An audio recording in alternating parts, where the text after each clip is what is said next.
ઇસરોમાં વાગ્યો ડંકો। ચંદ્રયાન 3ની ઐતિહાસિક સિદ્ધિ બદલ વર્લ્ડ સ્પેસ એવોર્ડનું એલાન। ઇન્ડિયન સ્પેસ રિસર્ચ ઓર્ગેનાઇઝેશન ઇસરોના વૈજ્ઞાનિકોએ ચંદ્રયાન 3ને ચંદ્રના દક્ષિણ ધ્રુવની નજીક સફળતાપૂર્વક લેન્ડિંગ કરવાને ઇતિહાસ રચી દીધો છે। આ અદ્વિતીય કાર્ય બદલ ઇસરોનો દુનિયામાં ડંકો વાગી રહ્યો છે। ત્યારે હવે આ ચંદ્રયાન 3ની ઐતિહાસિક સિદ્ધિ બદલ ઇન્ટરનેશનલ સ્પેસ ફેડરેશન દ્વારા વર્લ્ડ સ્પેસ એવોર્ડ એનાયત કરવામાં આવશે।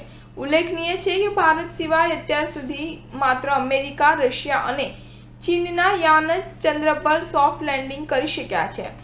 ઇટાલીના મિલાનમાં 14 ઓક્ટોબરે 75મી ઇન્ટરનેશનલ એસ્ટ્રોનોટિકલ કોન્ફરન્સના ઉદ્ઘાટન સમારોહ દરમિયાન આ એવોર્ડ એનાયત કરવામાં આવશે। નોંધનીય છે કે ભારત ચંદ્રયાન 3ને 2023ની 23 ઓગસ્ટે ચંદ્રના દક્ષિણ ધ્રુવની નજીક સફળ લેન્ડિંગ કરવાના વિશ્વનો પ્રથમ દેશ બન્યો હતો। આ અંગે ફેડરેશને જણાવ્યું હતું કે ઇસરો દ્વારા ચંદ્રયાન 3 મિશન વૈજ્ઞાનિક જિજ્ઞાસા અને કોસ્ટ ઇફેક્ટિવ એન્જિનિયરિંગના સમન્વયનું ઉદાહરણ છે।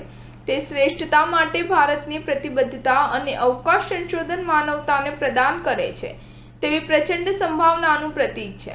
આ મિશન નવીનતાનું વૈશ્વિક પ્રમાણ છે। ચંદ્રયાન 3ની અનેક સિદ્ધિઓમાંની એક ભારતના અવકાશ અને પરમાણુ ક્ષેત્રોના સફળ સંકલન હતું, જેમાં મિશનનું પ્રોપલ્શન મોડ્યુલ પરમાણુ ટેકનિક દ્વારા સંચાલિત હતું।